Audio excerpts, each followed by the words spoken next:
नमस्कार मित्रों, स्वागत है आपका ज्ञान गंगा आयुर्वेद क्लासेस में। आज हम लोग बात करने वाले हैं त्रिविध बल की। तो ये त्रिविध बल कहाँ आया है, तो हम लोग जानते हैं चरक संहिता के सूत्र स्थान का जो 11वां चैप्टर है, अर्थात 30वीं अध्याय जो होता है, जिसमें 3 प्रकार की अष्टा या अशत्रिक की बात की गई, उसके अंतर्गत हम लोग देखेंगे। एक पॉइंट हम लोग के पास आता है त्रिविध बल।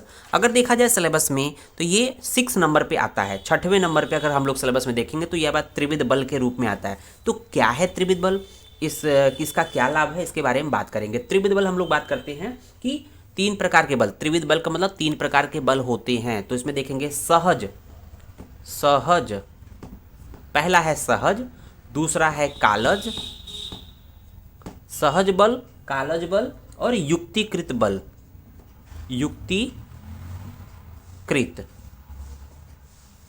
युक्तिकृत बल। तो ये 3 बल होते हैं, तीनों को सहज बल, कालज बल और युक्तिकृत बल। तो आइए हम लोग एक एक करके बात करते हैं कि सहज क्या होता है, कालज क्या होता है, युक्तिकृत क्या होता है। तो यहाँ देख रहे होंगे सहज बल उसे कहते हैं, या सहज बल उसे कहते हैं जो शरीर और मन के अनुसार स्वाभाविक रूप से होता है। तो क्या होता है, किसे कहते हैं, जो शरीर व मन के अनुसार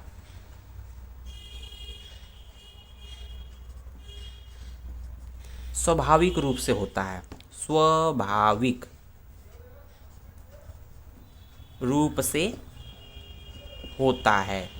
कहने का मतलब कि जो शरीर और मन के अनुसार स्वाभाविक रूप से होता है उसको हम लोग सहज बल कहते हैं। सहज बल मतलब होता है जन्म से जो व्यक्ति होते हैं, जैसे आप देखते हैं कि 2 भाई हैं, मतलब 2 भाई हैं या 2 व्यक्ति हैं, एक का शरीर हृष्ट पुष्ट है और उसका मन भी अच्छा है, तो स्वाभाविक सी बात है कि जो जिसका शरीर हृष्ट पुष्ट होगा, मन भी स्ट्रांग है, मतलब मन कमज़ोर नहीं है, तो ऑटोमेटिक जो उसके पास बल होगा उसको हम लोग सहज बल बोलेंगे। जैसे आप देखते हैं कि एक बहुत मोटा तगड़ा व्यक्ति होता है, लेकिन उसका मन क्या है, ठीक नहीं है। शरीर तो मोटा तगड़ा है लेकिन मन बहुत दुर्बल है, बहुत डरपोक टाइप का है, तो क्या उसके अंदर का बल ज़्यादा होगा? नहीं, उसके शरीर में बल की कमी होगी। तो ये भी सहज बल है, ये जन्म से होता है। ध्यान दीजिएगा, जो सहज बल होता है जन्म से होता है, वो शरीर और मन के अनुसार स्वाभाविक रूप से रहता है। ध्यान दीजिएगा, शरीर और मन के अनुसार स्वाभाविक रूप से जो होगा उसको सहज बल कहेंगे।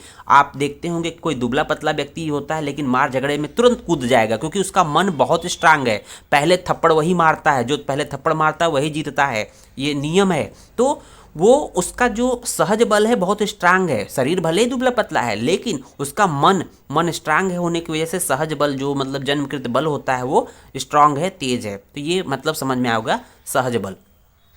उसके बाद बात करेंगे कालज बल। कालज बल में काल शब्द है। क्या है? काल। काल का मतलब क्या है? समय।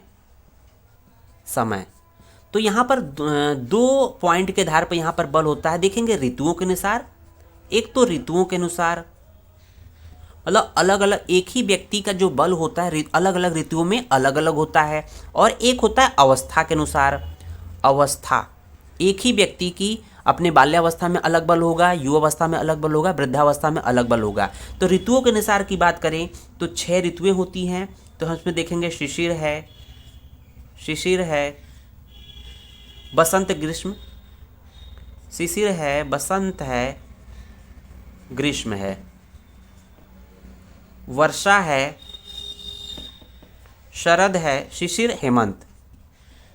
तो देख रहे होंगे शिशिर और हेमंत में व्यक्ति का बल अधिक होता है, क्योंकि ठंड की ऋतु रहती है, खूब दबाकर खाता है, जो खाता है पच जाता है। तो यहाँ पर बल का मतलब ऋतुओं के हिसाब से अलग अलग बल बताया गया है। तो कालज का मतलब काल हो गया, काल का मतलब समय हो गया। यहाँ पर 2 पार्ट में बांटा गया है, ऋतुओं के अनुसार और अवस्था के अनुसार। अवस्था में देखेंगे पहले बाल्यावस्था।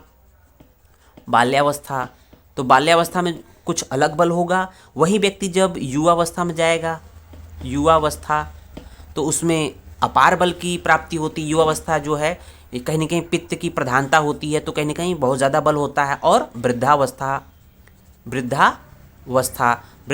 में क्या होता है? वात दोष की प्रधानता होती, तो ये कहीं ना कहीं बल छीड़ हो जाता है। तो सबसे ज़्यादा बल युवावस्था में होते हैं, बाल्यावस्था में कम होता है, वृद्धावस्था में कम होता है। तो कहीं ना कहीं कालज का मतलब यहाँ पर ऋतुओं के अनुसार और अवस्था के अनुसार अलग अलग समय पे अलग अलग व्यक्ति का बल होता है। उम्मीद है ये समझ में आ गया होगा। उसके बाद देखेंगे तीसरा युक्तिकृत बल। युक्तिकृत मतलब होता है कि जो व्यक्ति आहार, तो ये किस पे डिपेंड करता है, ये 2 पॉइंट पे डिपेंड करता है। आहार, एक आहार और दूसरा व्यायाम। तो आहार और व्यायाम, व्यायाम तो देखते होंगे कि जो व्यक्ति आहार, अच्छा आहार करता है, अच्छा पौष्टिक आहार लेता है, तो देखेंगे जो व्यक्ति पौष्टिक आहार लेगा, बहुत ही अच्छा आहार लेगा, उसका बल क्या होगा, उसका बल अधिक होगा, बल क्या होगा, ज़्यादा होगा। लेकिन जो खराब आहार लेगा, मतलब अच्छी क्वालिटी का आहार नहीं ले रहा है, बहुत गरीब है, तो उसका बल क्या होगा, बल उसका डाउन रहेगा, उसको अच्छा बल नहीं मिलेगा। तो उसमें भी व्यायाम में भी 2 तरह से होते हैं। जो व्यायाम रेगुलर ऋतुओं के अनुसार व्यायाम करते हैं, अर्थात जिस ऋतु में जितना व्यायाम बताया गया है अपने बल के हिसाब से, उस हिसाब से व्यायाम करता है, मतलब पॉजिटिव पाया जाता है, करता है, तो क्या होगा, इसका बल बल अधिक रहेगा, अच्छा रहेगा। लेकिन जो व्यायाम नहीं करता है, मीन्स निगेटिव अर्थात नहीं करता है, तो उसका बल अच्छा नहीं होगा, ज़्यादा नहीं होगा। तो उम्मीद है कि ये चीज़ें समझ में आ रही होगी। जो हम कहना चाहते हैं कि यहाँ पर जो त्रिविध बल की बात की है, 3 प्रकार के बल की बात की है, सहज, कालज, युक्तिकृत। और उसमें सहज में हम लोगों ने शरीर और मन के अनुसार अर्थात जन्म से जो बातें की गई है, जो बल होता है उसको हम लोग सहज बल बोलते हैं।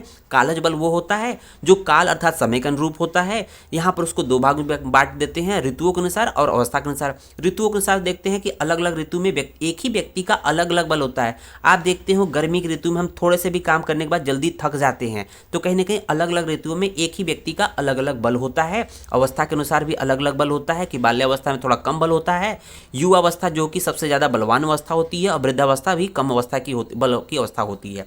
उसके बाद देखेंगे युक्तिकृत बल, अर्थात आहार और व्यायाम के बेसिस पे अलग अलग बल होता है। जो व्यक्ति अच्छा आहार करेगा उसका बल अधिक होगा, जो अच्छा व्यायाम करेगा वो स्ट्रांग रहेगा, बलवान रहेगा।